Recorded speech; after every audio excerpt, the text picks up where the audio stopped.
Welcome back here on PLG TV 13, and good evening. We are here live at the Nelson County Civic Center on South 3rd Street in Bardstown in front of a fantastic audience. Last hour, we brought to you the live debate featuring the candidates for Bardstown Mayor, and now we move on to the second of two debates tonight, the debate for Nelson County Judge Executive. I'm Matthew Fogel, along with the editor of the Kentucky Standard, Forrest Berkshire, and Kentucky Standard reporter, Randy Patrick.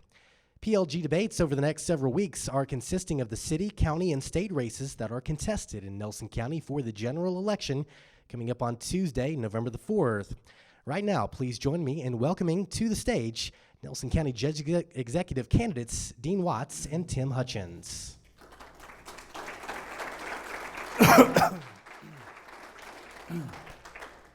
Thank you, Judge Watts and Mr. Hutchins, for being here with us tonight.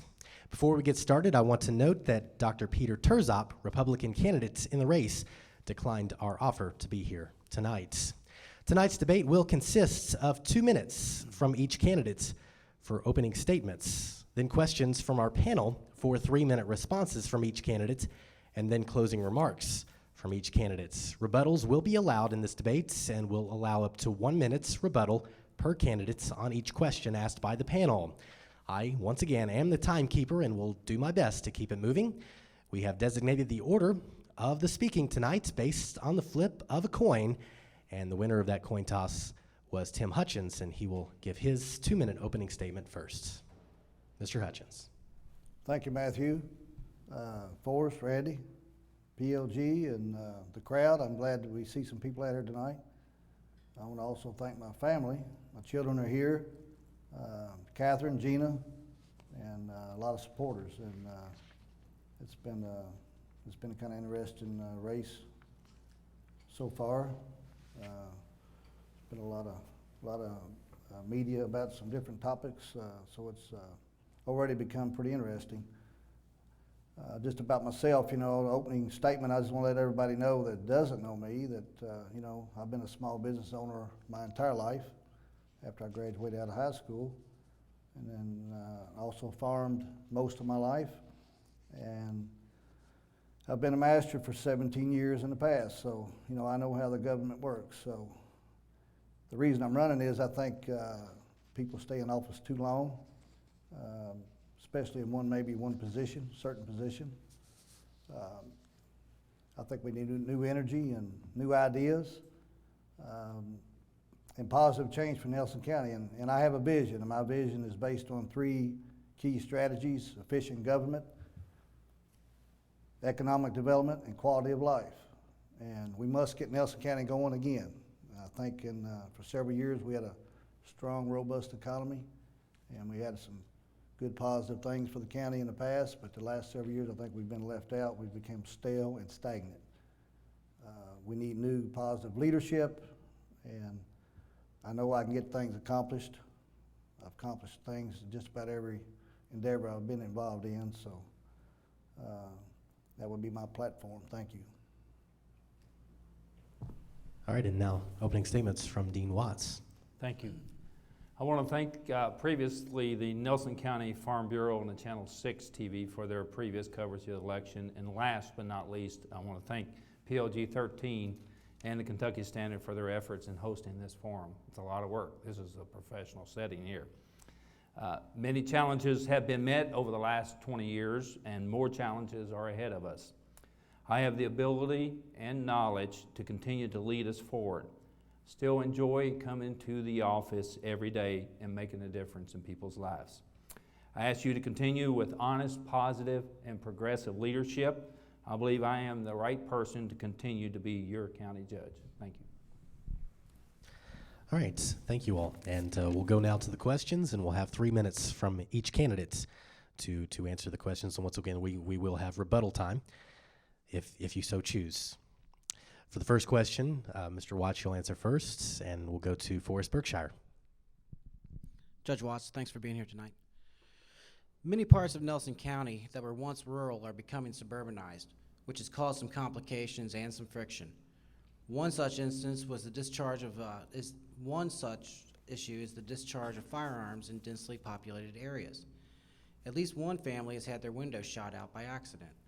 Should the county adopt an ordinance limiting the firing of weapons? If you feel one is needed, what sorts of limitations should be imposed? If you feel there is no need, what do you say to those who are uncomfortable with their neighbors' actions? Good question. First, when we learned about the problem in probably at least 3 to 5 locations we've identified where target practicing was basically going on in the backyards, reached out to the National Rifle Association in an effort to kind of ask them were there any other communities that had similar laws. And their basic response, and I'm paraphrasing now, was that typically urban areas are recognized as to having no fire ordinance. In particular, the city of Bardstown has a similar ordinance in place already. But the NRA would not endorse such an ordinance or recommend such an ordinance. You know, they have a position to live up to. We found in discussions with property owners and discussions with the magistrates that finding the definition of a subdivision, the definition of the ability to identify exactly who would you prohibit that happening. So we're going to try to take the approach of using case-by-case basis only, wanton endangerment charges against a neighbor or whatever. If a person feels like they're in danger, then we will try to process that through existing laws. All right, a response from Mr. Hutchins. Well, my stance on it is, and I'm a NRA member also, Dean, I wasn't on the court when it was brought up just about 6 months ago, and it's kind of interesting that nobody has actually talked about it much since he brought it to the table about trying to pass an ordinance which would have been a misdemeanor on anybody that could have been possibly charged. I've developed a lot of subdivisions, and I've built a lot of homes, and I've farmed all my life. And it would be a bear to come try to take this and try to enforce something on people when you have subdivisions, bigger tracts that could be maybe named subdivisions, but my recollection is Dean proposed an ordinance, more control, taking more rights away from people, and it didn't get off the ground, and it never has came back to the plate. There's already many, many laws on the books. I've talked to some police, ex-police chiefs, wanting endangerment laws, safety laws. I mean, there's plenty of rules on the books that you can't hardly enforce today anyway. So I'd say leave it alone. Rebuttal. Mr. Watts, rebuttal. You know, when you're elected county judge, you're elected to serve the entire population and listen to the entire population. Doesn't mean you're necessarily in favor of or one way or another. You have to educate yourself on subject matters. That's why Dean Watts reached out to the National Rifle Association, because I wasn't real up on, I'm used to hunt when I was a kid. I haven't hunted for years. My brother's a hunter and believes in it. And let me tell you, there's a lot of people in this county that believe that the right to own a firearm is as important as anything they do. And I support their efforts there. Rebuttal.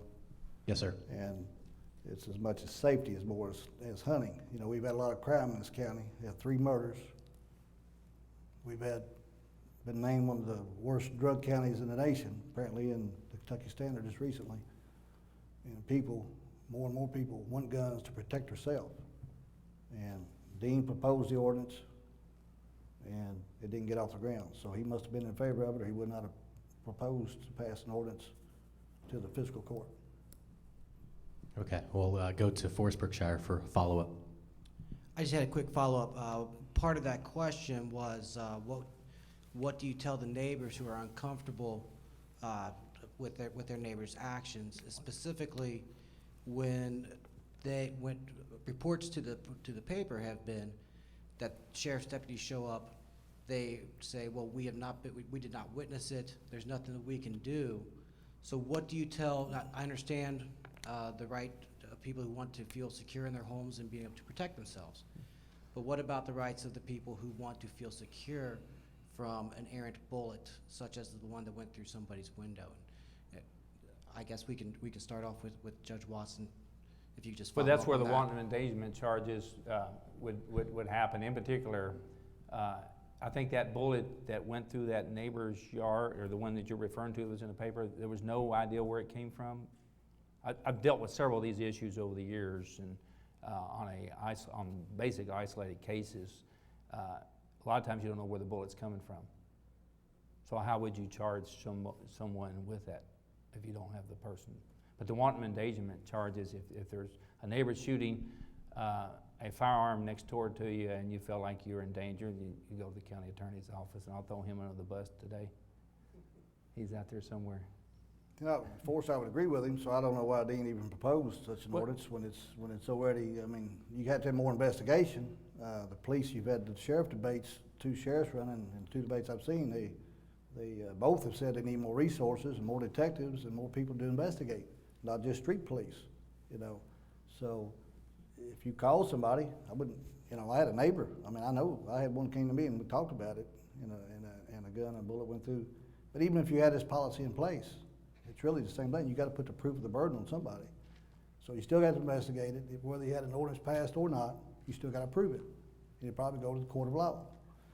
So I think there's enough ordinance and policies in place to take care of it. And I don't think anybody wants anybody to get hurt, but we still have to have, you know, we got the Constitution to protect ourselves. So I think we need to leave it alone. And I would agree with Tim, just to clarify that. All right, thank you, gentlemen. And we'll move on to the next question. And Mr. Hutchins, you'll answer this one first. It'll be asked by Randy Patrick from the Kentucky Standard. Mr. Hutchins, Nelson County enacted its Human Rights Ordinance in 1966 and updated it in 1986 to include barring discrimination based on gender and age.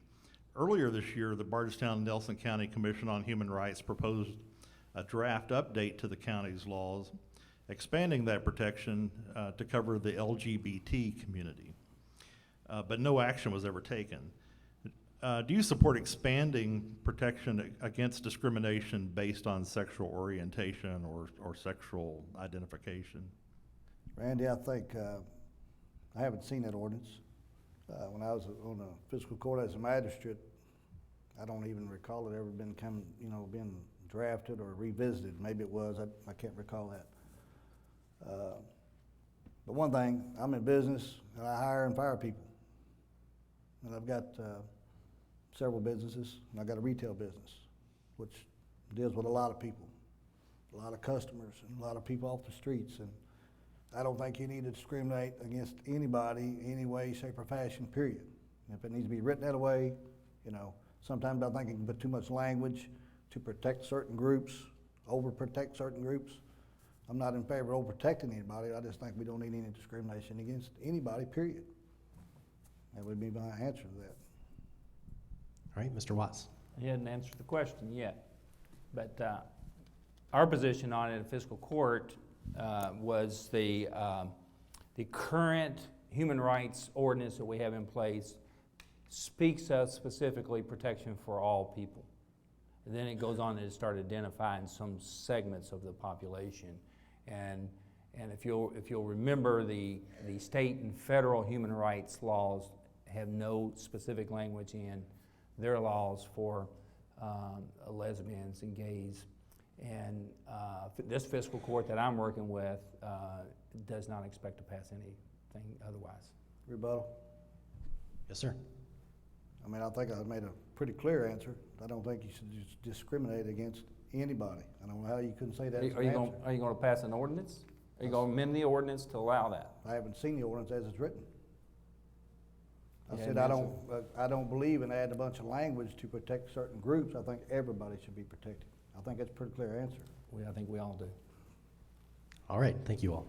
We'll have Mr. Watts answer this next question first. I'll ask it. Nelson County has a strict ethics ordinance, which has become an issue in this election season, especially in the county coroner's race in regards to nepotism. There is one exception to the nepotism law, the county attorney's office. But in the coroner's case, he was not allowed to hire a family member, even though that is allowed in other counties and is a common practice. Do you feel the ethics ordinance is too strict, adequate, or needs to be revised? I think there's always some room for some updates to that ordinance. It was done back in 1995. Most certainly, there's always room for improvement. I was involved with the discussions and actually proposed the ordinance change to allow the county attorney to hire his son, who later became the district judge.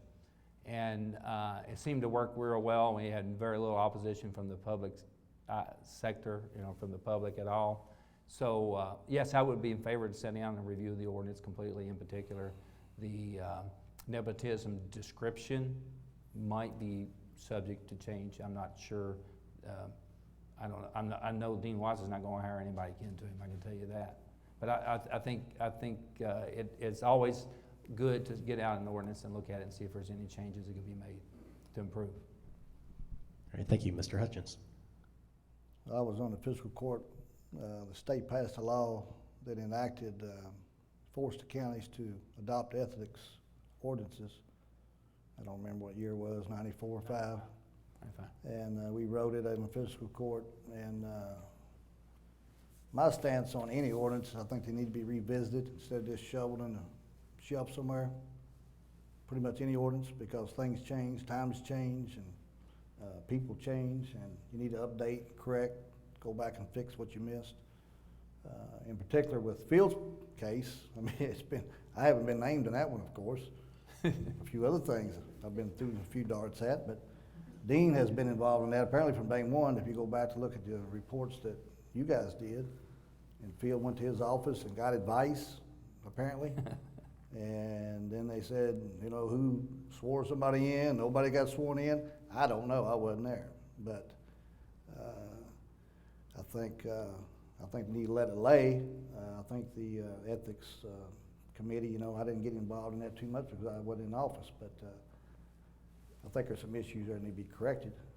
Dean's been even accused, I think, a few times about appointing people that's in his family, not just hiring them. But anyway, I don't know if that's in the ethics ordinance or not, about appointing people. But it all probably does need to be revisited, and hopefully that's behind us. Hopefully people that made mistakes learn from their mistakes, admitted their mistakes, and move forward. I don't think it's a criminal charge. I definitely disagree with that, but it'd be up to the courts to decide, I guess. Rebuttal, Yes, sir. please. First place, Phil Hogan never came to my office and said he was going to hire his daughter. Phil Hogan is a constitutional officer, just like Elaine Filiatru, the jailer, the sheriff. They hire and fire who they please, when they please. They are constitutional officers. They have that right. It just so happened that Phil had contacted by phone my secretary. We found trying to put all the pieces together. And it's not unusual for someone from the jail or another department to come up, and I don't see them, because that's the constitutional office's prerogative as to who they hire and who they fire. And that's for the record. I would have to believe what he's saying because I wasn't there, so hopefully that's behind us. All right, we'll move on to the next question. Mr. Hutchins will answer this one first, and we'll go to Forest Berkshire. Mr. Hutchins, much has been said about economic development in this race. The county's unemployment rate is down from past years, mostly due to the shrinking workforce. For instance, in August, the unemployment rate was 6.1%, the lowest since the Great Recession began. However, over the last 5 years, we've also lost 800 workers out of the workforce. This mirrors the national trend where many economists say people are just giving up finding jobs. What can the judge executive and the fiscal court do at the county level to attract jobs locally and keep our people employed? Forrest, I think that's one of our main subjects here tonight, tied in with several of these other things. Of course, you got your roads, infrastructure, your crime, your drugs. There's a lot of things that come to play with jobs. If I was an employer looking at Nelson County, I'd have seen this report come out in Kentucky Standard, one of the 26 worst counties in 11 states. I don't know if I'd want to move a company here. I mean, that's what I would think. I said, why would I want to go to the most beautiful town in America, labeled beautiful? We got all these drug problems. 3 brutal murders in a year and a half. People are scared, you know, people talk about it, you know, I'm scared, I lock my doors, you know. So things have changed around here somewhat just because of the crime and the drugs. The unemployment we've had, according to your report, in the standard 670 new jobs in 3 years. And then you went on to say that we're underemployed. There's no doubt a lot of people are giving up looking for jobs. A lot of older people went on retired, living on a modest income because they can't get jobs. Our surrounding counties, Bullitt, Hardin, and surrounding counties have created over 15,000 new jobs in the last 3, almost 4 years. We're down to 670. Now, if you've got an attractive community like everybody says we do, and I think we've got a beautiful community, how come they're not coming? You got to have new leadership. Our whole economic development plan needs to be revitalized. It needs to be torn down, start from scratch, and rebuild it. We've got to have a new vision, new ideas, new energy to bring that in. But we got to get our roads fixed, infrastructure fixed, get the drugs down, and slow down some of this crime that's been going on to lure some of those good jobs. I think it's all one big piece of the puzzle. It all ties together. I heard a response from Mr. Watts. Well, gentlemen, we have at this point three potential prospects looking at Nelson County today.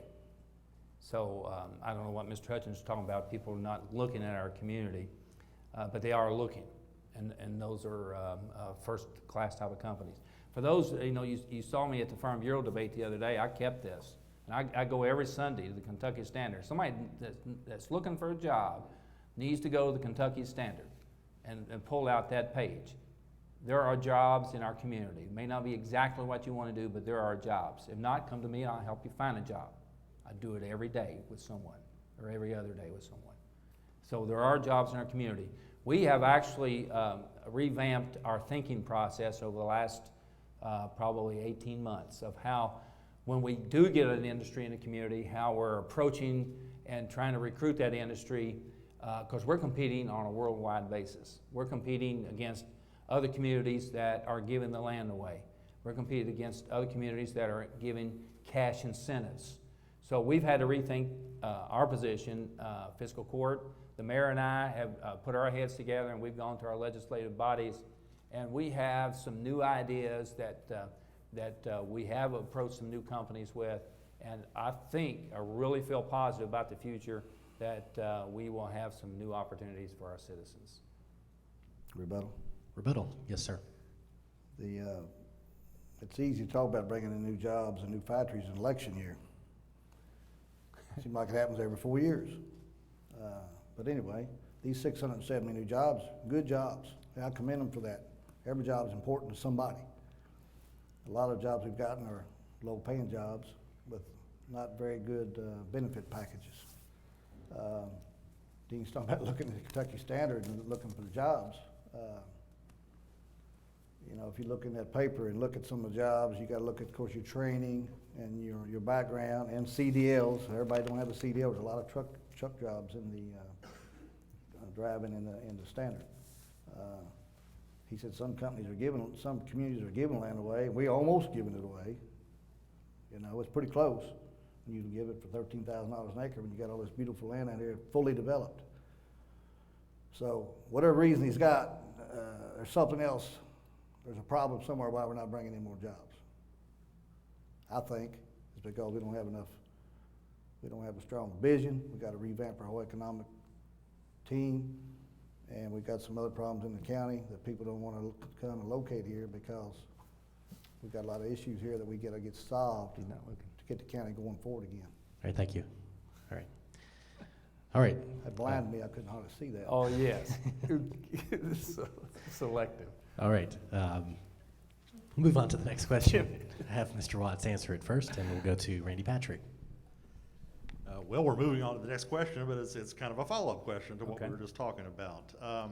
The sale of land in the Nelson County Industrial Park to a planned bourbon distillery And some of the tax breaks that large businesses have gotten have been raised as an issue this year. Do you feel that taxpayers are subsidizing businesses through tax breaks and sweetheart land deals? Whose turn? Is that, Okay. You know, when you go for 4 years or so and you haven't landed a new facility, you're always looking for new ideas and new opportunity. And when the Bardstown Bourbon Company came along, you know, Nelson County, we consider ourselves a bourbon capital of the world. And yes, 34 jobs is not a lot of jobs, but you got to have a vision for the future, like Timmy was talking about. That industry will grow. We feel very confident. And a part of that mechanism was discussed, if you remember, at the the opening ceremony with the governor, or the announcement ceremony, that this company is also looking at a visitor center and a possible convention center to tie into the bourbon experience. So the tax breaks that were given by any community is important for the long term, because if they don't come, you don't have them. And $13,000 an acre for a property, when you were talking about 100 acres, you could, you know, when you're looking at a larger tract of land, you generally try to reduce the price. You're always asked to reduce the price of your property based on the acreage. Any farmer would tell you that, or anybody that sold land would typically tell you that. But we think this is an investment for the future, and it will pay dividends as we move forward. All right, a response from Mr. Hutchins. well, Randy, I think they're gonna be good jobs, supposedly. I hope they will be good jobs. I think it's 25, 30, 35 jobs, hopefully. It's not a lot of jobs for 100 acres. It's kind of going against our grain about the policy on industrial park, giving discounts on land. But they're good jobs, I would agree. You know, try to bring them in, should you do tax cuts? But I don't think you should just do it for one. You should offer, what about the other people here that want to expand? What about the businesses here that have expanded, small business people that have expanded? That's I-2 land, heavy industrial land. You just can't get that every day anywhere. The difference with this company, I think, is, first of all, they got the land. Dean says, you know, he sold it for about cost. If you figure the whole picture, what this land's gonna be, the whole industrial park, you gotta develop 2 more phases. You got some undevelopable land there. You're gonna have between $20,000 and $25,000 an acre in this land after it's all said and done, interest, period, and everything. At the end of the day, it might be a year, it might be 5 years. The longer, the worse, because of interest. So they got a significant break. And they got the best land. They got the best land in the whole park. They should have took and bought, or they should advise them to take some of the other land that's not the most desirable land, because they're building warehouses that you don't need gas, water, sewer for. A lot of infrastructure is going in the whiskey warehouses that you don't need infrastructure for. They could have built those warehouses in other parts of the land, the park.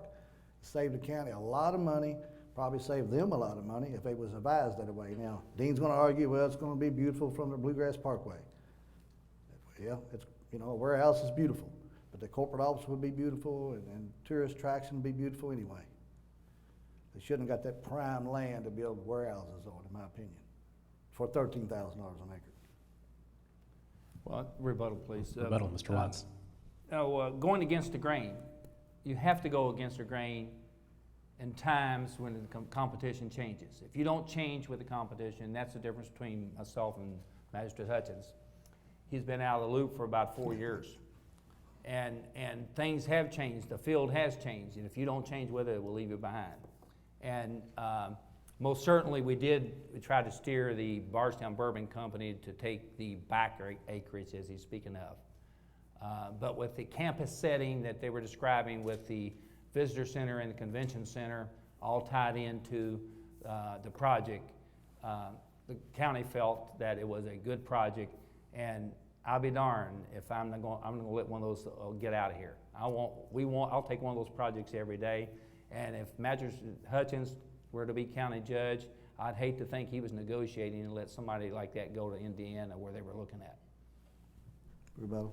Rebuttal, Mr. Hutchins. Sweetheart deal, that's what Randy called it. I don't know if that was your term or is that just what you called it, but anyway, sweetheart deal. Has everybody got that opportunity? good company. Hopefully it's a strong company, good paying jobs, and the bourbon industry's growing. Don't have a problem with that. I have been out of the loop a little bit because we need some new, fresh air coming in. That's why I got out of the loop. You need new leadership, but you still can't give your prime land away. I know what it costs to develop land. I've developed land, sewer, infrastructure, water, streets, and you gotta do this for warehouses? You don't do that for warehouses, you do that for the factories and the corporate offices and things where you need it. You don't spend that kind of money for warehouses, you just don't do it. It's a waste of money when you do that. They should have built the warehouses down on the other parts of that area down there, and they still would have came, in my opinion. All right, thank you both. And we'll move on to the next question. We'll have Mr. Hutchins answer this one first. I'll ask it.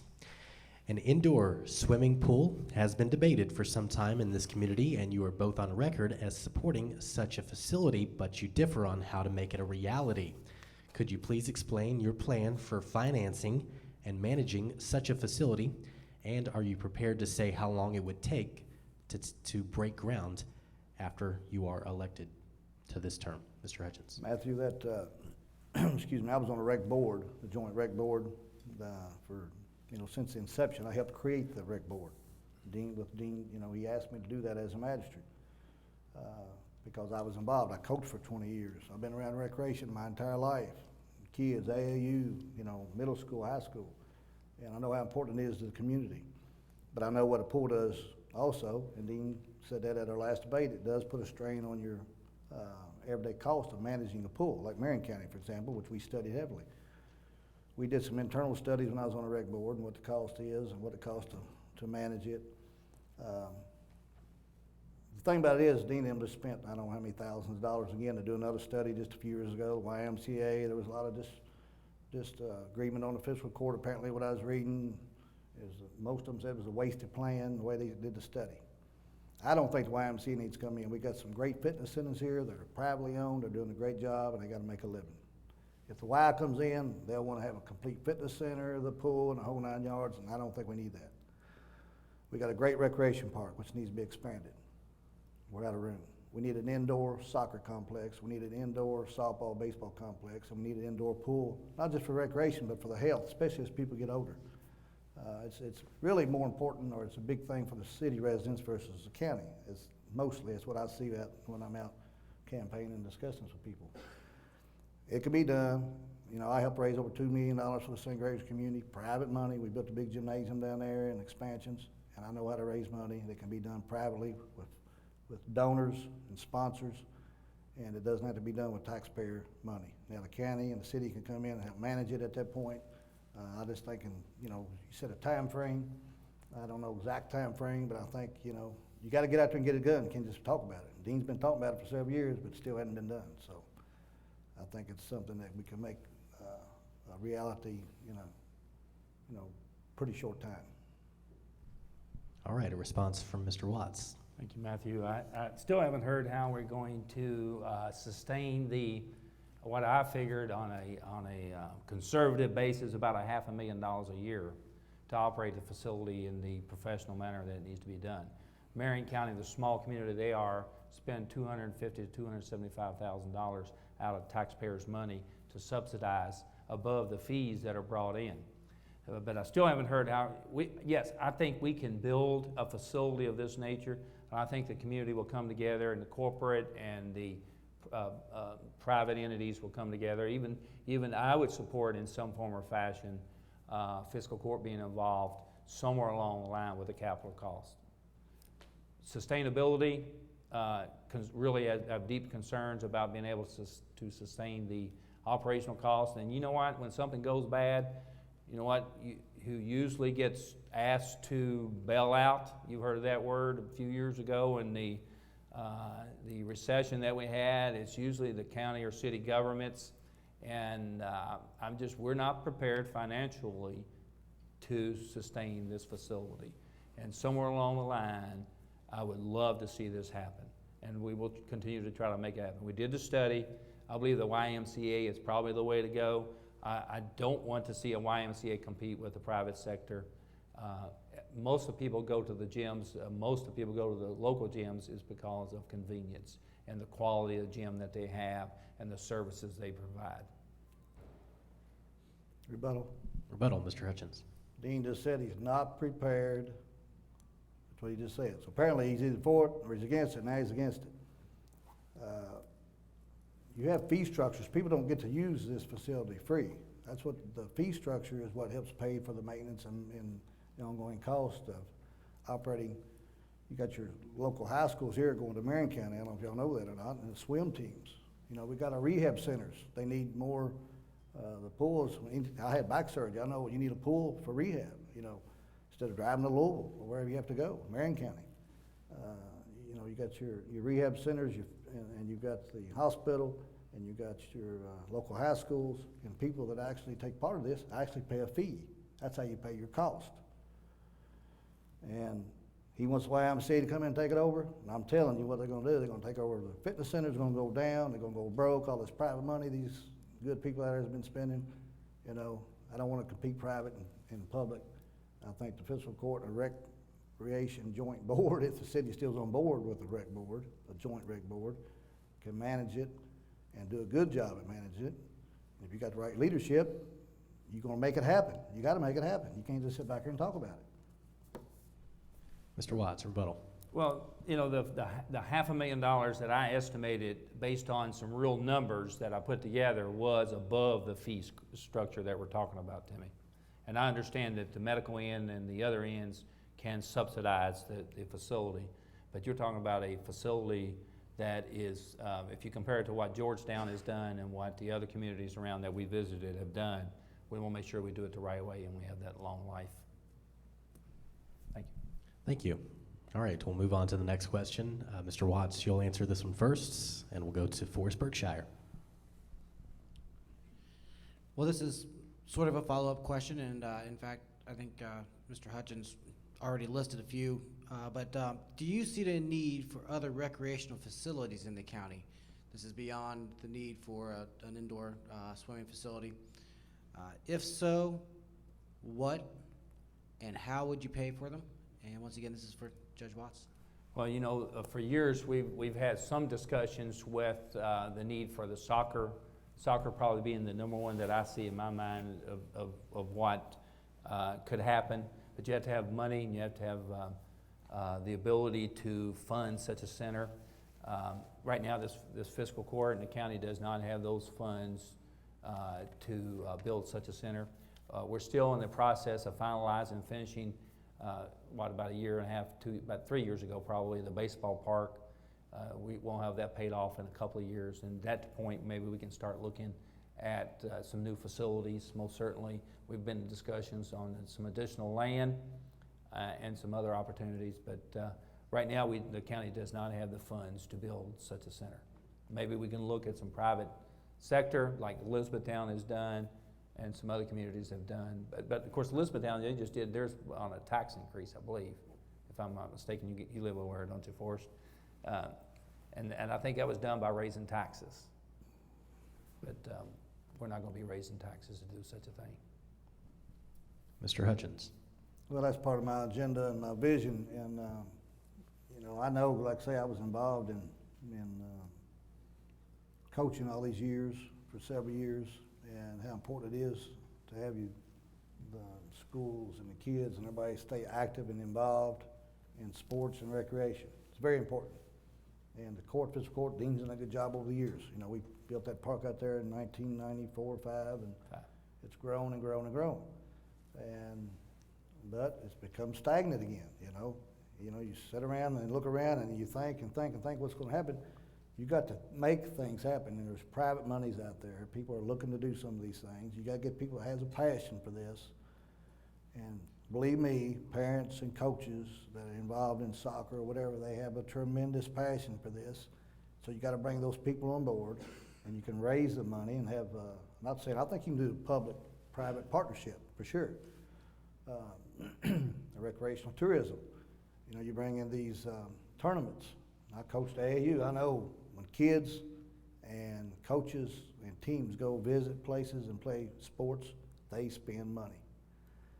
So that's a very important part when you want to talk about tourism and supporting your whole community and downtown Barstown and your other communities is you can expand that, but you can't hardly have a lot of big tournaments when you don't have the indoor facilities per se. You can do some. But the recreational tourism with the tourism commission and the committee, everybody up here, all that needs to be joined together and revisited again, just like a lot of other policies need to be done, and opened up and expanded. And I think it can be done, and it needs to be done, and it will be done if I'm the judge. All right, rebuttal, Mr. Watts. You know, it's easy to say you want to go out and find investors to spend a couple of $2 or $3 million doing a facility of this nature. But why haven't the private investors come over and invest it in this type of project? And if there's money to be made at it, so it has to be a partnership somewhere along the line if it is going to happen. And it's typically a government subsidized, and where we can probably provide land or even do some industrial revenue bonds or something. Believe me, we have discussed this in several years past, going back probably to 1995 through year 2000.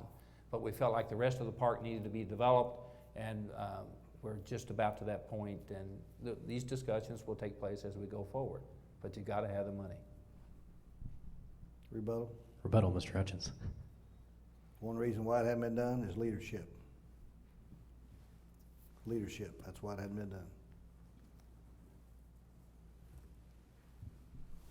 All right, thank you. Move on to the next question now, and we'll have Mr. Hutchins answer this one first. And to ask it, we'll have Randy Patrick from the Kentucky Standard.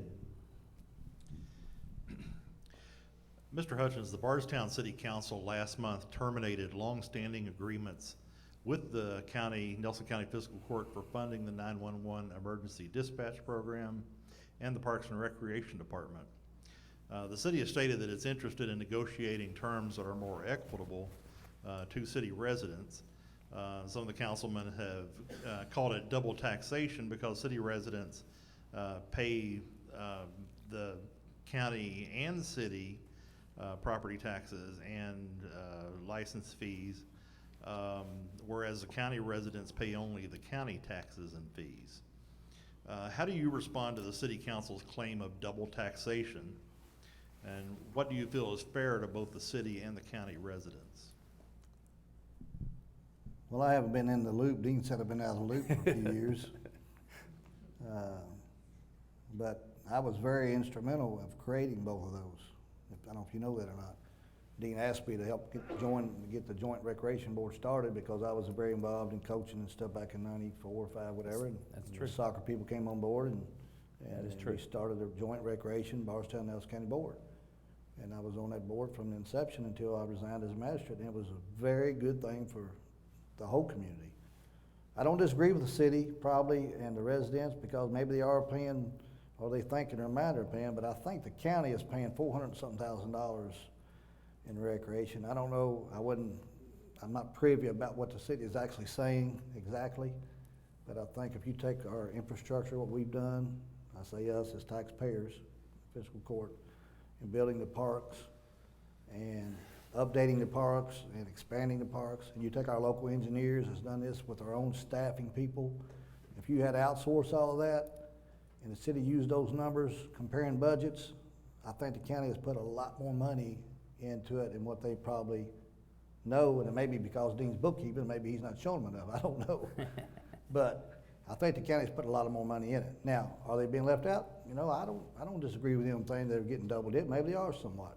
But the E911, is that what you're talking about? I also was asked to step in. The judge and the former Mayor Dixie Hibbs had some disagreements. The fiscal court asked me and Mr. Bobby Simpson on City Council to sit down and get with the dispatch committee, I guess at the time, and try to resolve the difference to get a central dispatch started, committee. One meeting, we got all the things, all that resolved, we got it going. Fiscal court adopted, the city council adopted, and it's been going flourishing ever since. Now, my understanding is the city is 60% of the calls coming out of the dispatch center are city, police, or fire calls.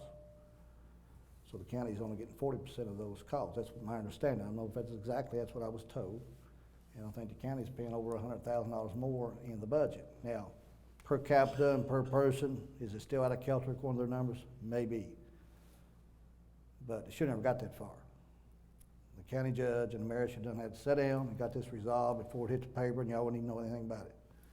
Should have been resolved before it went that far, to be honest about it. You gotta get these things worked out, and if you got good leadership, you can get that stuff done. It's gotta be done. And for them to go backwards and say we're gonna start splitting things up, it's not good for the community at all. It'd be a very bad deal for the community, and if I get to become county judge, it won't happen. It'll get worked out one way or another. You saw your sign that Right. time, Matthew. Mr. Watts here. Fiscal court and myself did not know that that item was even on the agenda or being discussed at the city council meeting, Tim. So, that's why it happened the way it happened. Those things just happen sometime. Currently, Nelson Fiscal Court and the city have an agreement. I'm going to the life safety issue first, so that concerns me more than anything. The life safety issue is the 911 services. When all this came about, I discussed it with the mayor actually a week ago, Monday at 7:30 a.m. at the mayor's office. And we come up with some ideas. We think we have a compromise that will work, but we're going to wait for a new city council. 3 of the city council people that made that decision are no longer going to be city council people for various reasons. So we felt like that a proposal of what we're proposing should be looked at and reviewed by the entire new city council and fiscal court going forward. But there are already ideas to make that work and make that work out to both parties' satisfactions. But I want to talk about the inequity that people are talking about.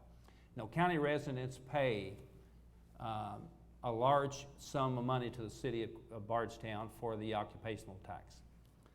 In fact, I looked at the city's budget. I think Mike Abel had budgeted $1.8 million of total tax revenue come in from the occupational tax, of which, in my estimation, based on the experience we have with our occupational tax office, roughly 65 to 70% of that, or even greater, is paid for by non-city residents. So I would like to think out of that $1.8 million that you would at least get a service such as the 911 service or some additional funds for recreation if you see fit. It's hard to take and assign a governmental service to a general tax like that when it is not a special purpose tax. So I really believe the county residents are paying as much as more than a fair share to the city to keep the city going. We all enjoy the city, we love the city, but I can tell you my salary is public. You know what my salary is? I pay approximately $500 a year in city occupational tax.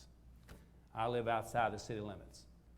So I felt like I should get, or you should get, the same people that work in the factories, that work in other places, should get something that they're paying the city for these services. And I felt like the occupational tax is a place that should be. I saw you sign, Matthew. I can see it. Matthew? Mr. Hutchins. That was a good analysis, I think, from Dean. I was paying some occupational tax too. I got annexed, now I'm paying 2 of them. So I think there is a lot of problems and issues there that maybe hasn't been discussed, but it goes back to lack of communication. The city and the county, the city council and the county fiscal court, have they had any joint meetings at all? Do they sit down and have some joint meetings? We did in the past, and you should have some joint sessions from time to time to discuss these issues. Same way in Bloomfield, New Haven. Let's get together, talk about some of these issues. If it's bothering you, bring it up and talk about it. Don't just throw it behind, the curtain. It should never went as far as it has. Like I say, I helped write these 2 policies and these 2 programs and got them started. And it was going good. I think it's still going good. I'm sure there's some problems there that, the 911 money, part of that is because of the cell phone deal. They still haven't got all that resources yet because of some of the equipment. So, but the lack of communication and leadership is why it happened. It should never happen. All right. Thank you for your answers there. We'll move on to the next question. We'll have Mr. Watts answer this one first. I'll ask it. It's on the kind of the same lines, but it differs with different residents. While the Bardstown City Council claims double taxation on 911 dispatching and recreation, the city-owned utilities generate a profit, which the city then uses to pay for such government functions as public safety and recreation. Some county residents have called this taxation without representation. Last night at the city council debates, very few city council candidates took issue with this practice. Do you feel it is fair that the city-owned utility customers who live in the county are helping to fund the city governments? And you might be asking yourself, well, what does it matter that my opinion, but these are your constituents. So is there any action that the judge executive could take to reverse this trend? Mr. Watts. First place, the city utilities outside the corporate limits is higher. It's not a significant amount higher if you'll do a study on that. We're pretty fortunate that the city has not taken advantage of the county customers like some other communities have done. It is higher. Is it fair? The city has always justified that, I think, by talking about the additional costs it does. It requires to go outside the corporate limits and do service work and provide technical services, in particular the cable TV, internet, water, and sewer.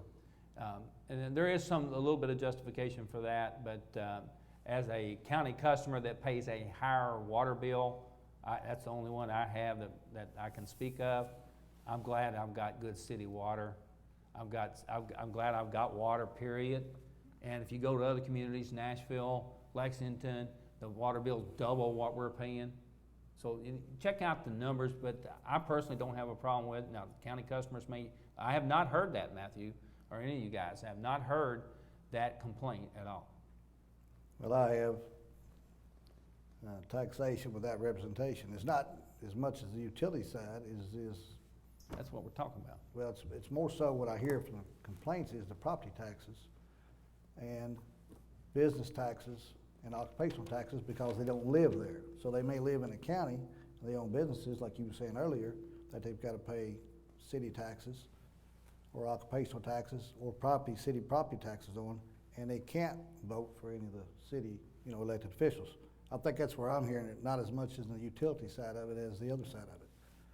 But the utility side of it, I think, is they have expanded, the internet and some of the cable TV and some things out in the community, which I think is a good thing personally, because it would probably been a long time coming if the city didn't do it. But one thing has been left out, again, go back to Mr. Watts, the city sewers. We put a 201 plan together about 6-7 years ago.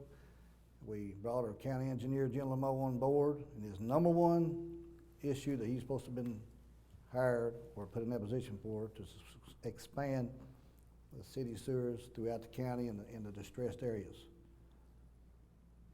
None of it's been done, zero, because they turned down one major development on 31E where private developers are going to expand it and put it in at their own cost. That just destroyed the whole plant at that point. And to this day, I got a question the other day. A neighbor lived in a residential area. We got severe sewer problems, septic tank issues, and they just can't fix it. I mean, that's just something, they'd have to take the whole system out, and people can't afford to do it. So we should have already been working with the city, expanding some of the city sewers. They got the new treatment plant, they need the revenue, they need the customers. You just got to set up a program to get it done. And other than running that one to the Bloomfield area, which, they had to pretty much, I'm going to say mandated, the state almost mandated them to do that. That was the only time we've ever been able to do that. So we need more of the utilities expanded, and of course you have to pay for them. Like I say, he said the county residents pay more for water and some of the utilities, and that's just a policy the city's adopted. And I personally don't have a problem with that, but that's just the way it is. So. All right, Mr. Watts, rebuttal. Well, just to make it clear that we were talking about utilities, not taxes. I'm glad you clarified that, Tim. And let's go back to what we're talking about, sewer expansion, expanding the sewer out in the county. Our county engineer, Jim Lameau, developed the 201 plan.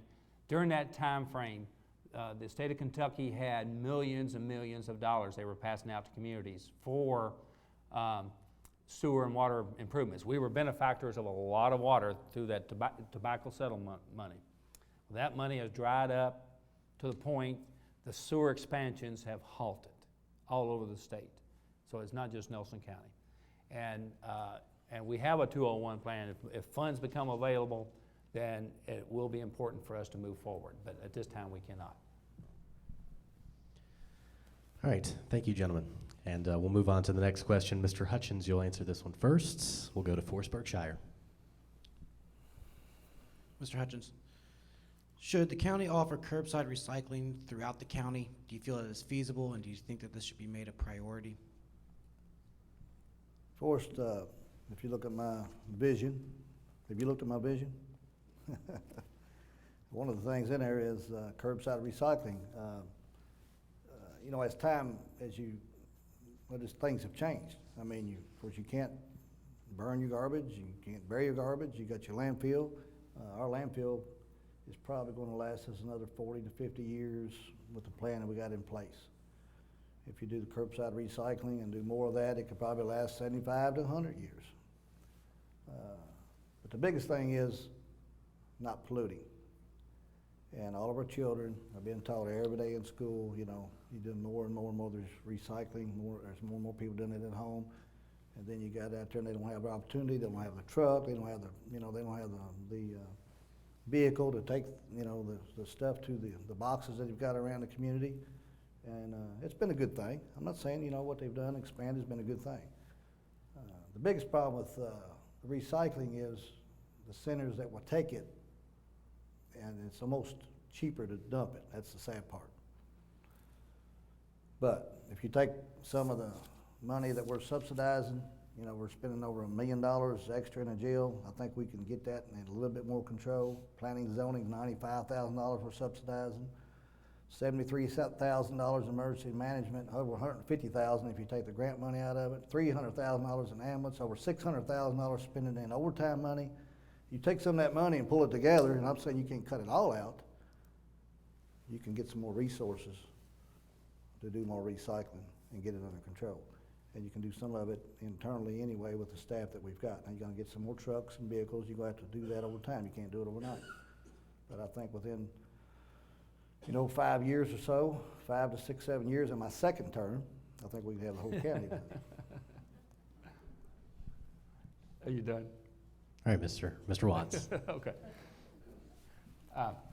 If you heard the two candidates speak that were running for mayor a few minutes ago, you heard them talk about recycling, but I think before Timmy may have gotten here.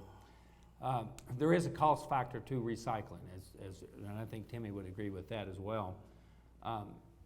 We currently have a curbside pickup in the subdivisions outside the corporate city limits that we provide garbage service to. Approximately 4,500 customers were sent postcards out, and so we got a recycling program. We provided 2 garbage cans, less than 10% participation. And so we went in and tried to, so we actually sent out a couple of postcards, try to re-educate people and get more people involved. But the total education package should be revamped, but that costs money as well. But I strongly support a curbside pickup today if we had the funds to do it. But it does cost money, and the folks out there are not ready to pay more money to recycle. And you can't force it down their throats, because they will rebel on you. They'll tar and feather and run you out of the county. But I am supportive of a curbside recycling, and I would strongly work with each of the 2 mayor candidates to try to work together how we can make it work jointly, a city and county joint effort, if that possibility is. At least you need to have that discussion. But if Springfield, Kentucky do it, surely Bardstown, Kentucky can do it, and surely Nelson County can get involved as well. All right, thank you, gentlemen. We'll move on to the next question. We'll have Mr. Watts answer this one first. And to ask it is Randy Patrick. Judge, your opponent, Mr. Hutchins, has said that the planning and zoning process should be streamlined, and other people have said that too. Last night here on this stage, we heard city councilman and a former city councilman both say that city and county government really doesn't have a lot of control over planning and zoning, contrary to what a lot of people believe, but they can exert some influence. indirectly. What changes do you think should be made to planning and zoning in Nelson County, if any, to make it more business friendly or easier for people to use? What are some of the things that you would like to see done? Well, currently, the major change you have to having changes become reality is your appointments. Your appointments to the board. So that's one avenue to start as we move forward. Currently, the Planning Commission has a list of some proposed changes that will be coming to the table shortly, that they're going to propose to change, and in particular dealing with handicap ramps, dealing with other issues, and I think you'll see some action on that over the next several months. My opponent tonight was very involved in the Planning Commission, and very involved in the fee schedule and so forth. And I've got a whole list of guys of fiscal court orders where Magistrate Hutchins made motions and approved the fee schedules and all our current regulations. Everybody wants to see a copy of it. So, nothing's changed since this has happened. We discussed it in 2008, some possible changes. He and I and the rest of the court at the time agreed that the changes that were being proposed were not good for the community. And I looked it up in the fiscal court orders. We were actually agreeing on something. But we were all involved in setting up the design review board and the other elements that have come along over the years to make this community a better place to live and a more beautiful place to live. And Magistrate Hutchins was involved, as well as the rest of the court, on that issue. Right. Mr. Hutchins. My question, wait a minute, can you hear me? Yeah. Dean made a comment the other day, and I will get to that rebuttal too, for that's very, very You only get 1 minute. inaccurate on that, what you just said. He said the other night he was, I don't know what debate we were at, leave planning zoning as is. Pretty much clear what he said, leave planning zoning as is. I think I said that. Pretty clear, go back and look at the tape. I watched it again today. You hear didn't have complaints time to watch about it it, today. complaints about it, complaints about it. And does the fiscal court have any control over it? The county judge appoints almost half the members on there. If you're the leader of the community and you get elected with your agenda and your vision, and you're gonna appoint people that should follow your agenda and your vision, I would think. There's all kinds of problems in planning and zoning, and it's not maybe at the end of the day, because they're gonna argue, well, 99% of them get rezoned anyway. It's the hoops you gotta go through to get to it.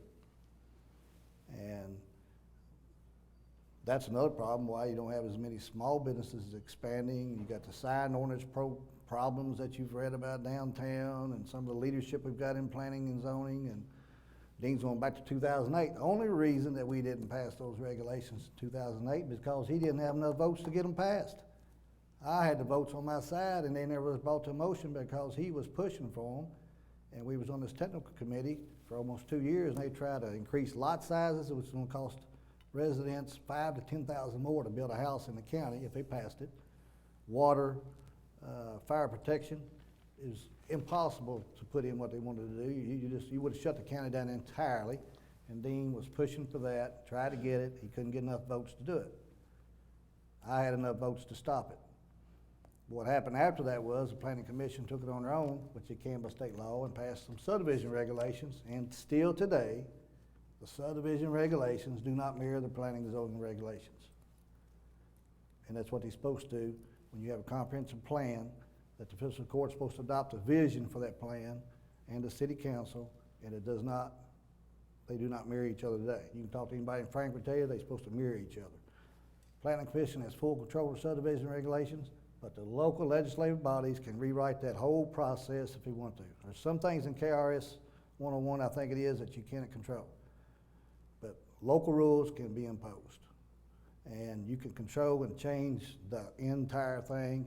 And my goal is to simplify it. We need planning and zoning. We don't want a bunch of what I call trash or junk and things. Everything's to be done structurally and clear and clean and done right with more planning and less zoning. But anybody that hadn't heard any problem with planning and zoning in this room has been in that up in that courthouse too long with your door shut. That's all I'm telling you. because it's a problem, big problem. Rebuttal, Matthew, please. Mr. Watts. It appears, you know, as Tim said, 98% of the zoning that is applied for typically it processes and gets approved. The real problem has been in the mechanism of the building permit process. That's caused probably more problem than the zoning, which is kind of a little bit of a separate part of planning and zoning. The other two problems that cause some problems, the sign ordinance. The sign ordinance is a total separate ordinance from the planning commission. Planning commission technically had nothing to do with the sign ordinance. The city council, fiscal court asked by statute asked the planning commission to regulate it. And same way with the design review board. Design review board's a separate standalone ordinance, completely separate from the planning commission, but they get a lot of the blame. And that's unfair blame. Thank you, Matthew. I see your time. Rebuttal. Rebuttal, Mr. Hutchins. I want to see some of that list he's got too, by the way, but fee schedules. And I'm more for fee structures versus tax structures, personally. We've debated that on court a little bit because if you're a builder or you're a developer or you're using that office, I don't think the average taxpayers out here that's living in the community and working and doesn't use that office every day should be having to subsidize $95,000 is what it's costing taxpayers to subsidize that office. And he's made a comment to several people that he has no control over that office. Fiscal court also has to pass the budget. The budget goes through the fiscal court and the city councils. And you don't have to pass a budget, like they tried to tell me about 7 years ago, is it mandatory you got to pass a budget? I don't think it's true. You do not have to pass a budget. If you don't agree with the budget, that's why it's set up that way through the statute, so you can have some influence by the elected officials. If elected officials don't have any influence in planning and zoning, then we got a severe problem. So we're spending $95,000, taxpayers' money, appointing the members, and he's trying to say you don't have any influence over planning and zoning? That's just 100% wrong.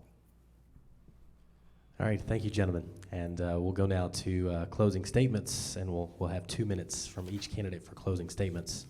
And we'll go Mr. Watts first and Tim Hutchins second. And once again, 2 minutes. Mr. Watts. Thank you, Matthew. We have averaged $86.4 million of new growth over the last 20 years. We have kept your property taxes low by using the new growth and watching our expenses. We have experienced 20 clean audits. We have added 9 new industries and worked to create opportunities for our existing industries, which have added 710 jobs over the past 3.5 years. We have worked hard to improve our infrastructure, all without raising taxes. We have built relationships with officials in Frankfort, which is very important to the success of any community. Some goals I want to continue, if reelected, is to continue to recruit new industry, always looking for good paying jobs, continue to work with existing industries to allow the new growth that they deserve. We have developed new strategies for the recruitment of new industry, and we must be flexible with these strategies. I plan to continue working hard to keep your property taxes low.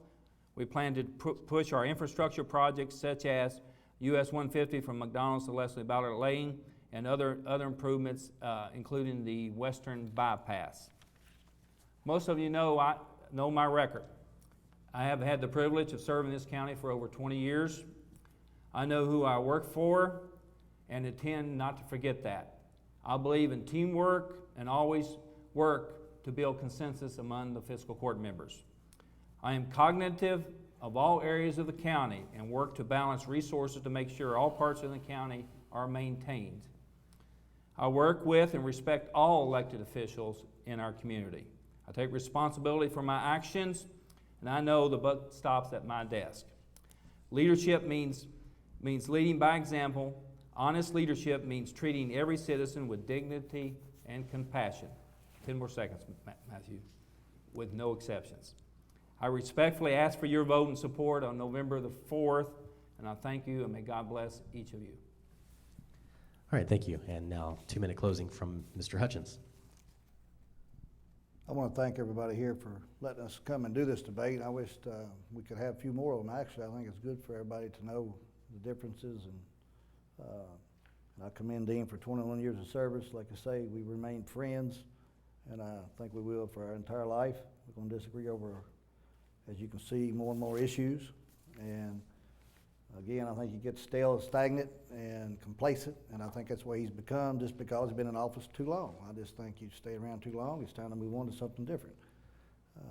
So my vision is efficient government, and it's not just, I'm not talking about total waste. I told you some things earlier about some things where we could save and save and save, but the planning, the zoning, and we didn't even talk about the inspection program, about the outbuilding inspections and fence inspections and deck inspections, and we're taking everybody's rights away. He wants to take their gun rights away. So we don't need more laws. We have trouble keeping up with what we got today. So I want to simplify the government, make it easier for people to come in and do business. And we got the efficient government. That's one thing. Economic development. He said 710 jobs. There's a little bit of discrepancy, 40 jobs, whatever. They're good jobs. That's great. I'm glad he brought them in. We need the jobs. Bullitt, Hardin, surrounding counties, over 15,000 jobs in the last 4 years.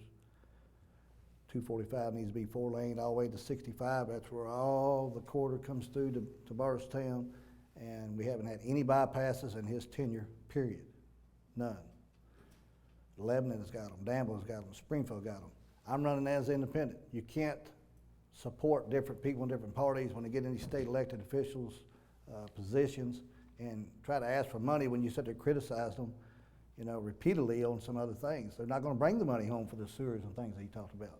So I have a vision, and we got a big, serious problem here. More and more as I look in my vision is the drug problem. When we got named, I think the 16th worst, 26th worst county in 11 states, we got a serious problem. 3 major murders. We got to get this stuff under control. People are scared. They're moving out of town and working. They're not even living here. So the vision is economic development, efficient government, and quality of life. And I'll stick to that point. They all tie together. And remember, when you have no vision, people perish. So you've got to be a leader, and we need new energy and new ideas. And I think I'm the person for that, and I appreciate your support and hope I can get everybody's vote.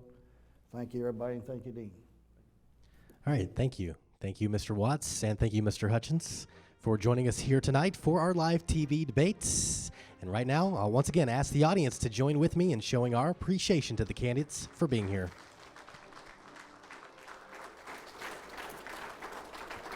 And that will do it for tonight's Nelson County Judge Executive live debate here on PLG TV 13. We'll have several re-showings of this debate this coming weekend.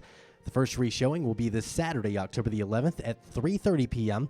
And the second re-showing will be this Sunday, October the 12th at the same time, 3:30 p.m. We'd like to thank the audience here at the Nelson County Civic Center for being a fantastic audience. Thanks to the panelists beside me, Kentucky Standard editor Forrest Berkshire and Kentucky Standard reporter Randy Patrick. And a special thanks to our producers, John White and John C. Gritton, and PLG's Jamie Sizemore and Kim Richardson for their awesome work as well. I'm Matthew Fogel, and be sure to join us tomorrow evening as we're headed back to the PLG studio for 2 live debates. The first will feature candidates for Nelson County Sheriff from 7 to 7:30 p.m., and the second will feature candidates for Nelson County Coroner from 7:30 p.m. to 8 p.m. Our studio is not large enough for an audience, so it will be closed, but be sure to catch us on your television sets. Most importantly, be sure to go out to the polls and vote on Tuesday, November the 4th. Thank you again for joining us tonight, and have a splendid evening.